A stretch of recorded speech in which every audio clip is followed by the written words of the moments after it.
Hello, my name's G.A. Franks and I'm the author of two books. This one, called Mailstorm, which is an exciting science fiction adventure for readers maybe age 12 and up and up and up and up and up. And this one, called Jake and the Nefarious Club, which is for younger readers, maybe 8 to 12. And this book I also did the illustrations for. I've been a huge fan of reading for as long as I can remember. Some of my happiest and earliest childhood memories were running round to the corner shop on a Saturday morning with 50p to buy myself 2 comics. And even though now I'm really old, the thing I still get the most enjoyment from reading is comics and graphic novels and books with pictures in. And if you take a look at my bookshelves today, you can see there's rows and rows and rows of graphic novels still sitting there. I first decided to have a go at writing my own book when I was out walking one night. Everywhere was empty and the streets were deserted and it felt like I was the last person on earth. And being a bit of a sci-fi nerd, that got my brain ticking fast. I started to imagine that the world had ended and everything had changed, and the sounds I could hear in the distance were roving street gangs, and that maybe there were groups of futuristic protectors who were coming to save us from them. And every time I walked home at night, I kind of had the same ideas, and I thought, well, why don't I write some of these ideas down into a bit of a story and we'll see where it goes. And that story got a little bit longer and a bit longer and a bit longer, and before you know it, it had turned into a book. After I'd had a bit of luck with my first book, I decided to try again. But this time I wanted to write something a little bit different, something for younger readers. So that's when I came up with Jake and the Nefarious Club.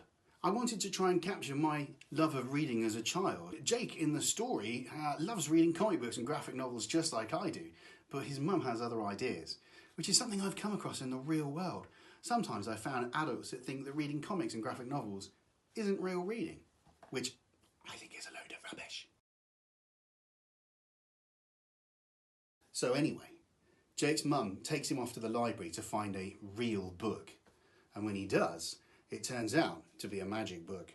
And all the creatures escape and all kinds of chaos ensues from that. Now, Jake is probably the favourite character that I've written. I love him because he thinks a little bit differently to most people, a bit like I do sometimes. He's autistic, which means he sees the world a little bit differently. And in this book, it comes in quite handy. There's one point, my favourite part of the book, where Jake finds a bog troll standing in his toilet. Standing, yes, just standing in his toilet. And Jake is completely unfazed by this. But his friend AJ, when he meets the bog troll, he completely freaks out. He's actually holding a net, but instead of trying to catch the bog troll in the net, he gets so panicked he just throws it at it and bops it on the nose, which the bog troll doesn't find very funny at all. When I came to write Jake, I knew that I wanted some illustrations, some pictures in there. I wanted the illustrations to match a child's imagination, so look like they might have been drawn by children. So I asked some children to draw me some pictures, but the problem was they were too good. They were much too good at drawing. So to make sure the pictures looked like they might have been sort of scribbled straight from the imagination of a child, I did them myself, because I have very much the imagination of a child. So I threw them down in my little orange book. My little orange book is where I keep all of my story ideas and notes and plans as I go along. And quite often I might be in the shower and I'll have an idea and it pops into my head and I have to grab my towel and go running through the house and find my orange book and get that idea down as quickly as I can. So I grabbed my orange book and I sketched out very roughly what I wanted my pictures to look like.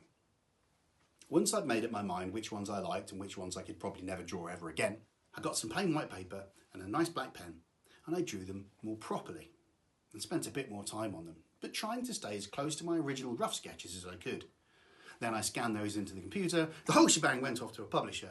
They did some publisher magic and it all got put inside a book, which was lovely. Lots of people say to me, I'd love to write a book. How did you start writing a book? Well, I've got 3 pieces of advice. Advice number 1, read. Read as much as you can. Read as many stories as you can. They don't have to be long. They don't have to have lots of big words in. They don't have to be complicated. But the more you read, the more you get the idea of what a story looks like when it's written down.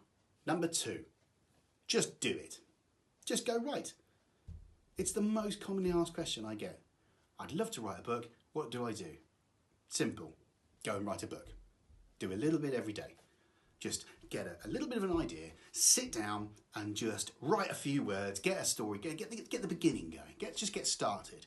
Next day, a little bit more. Next day, a little bit more.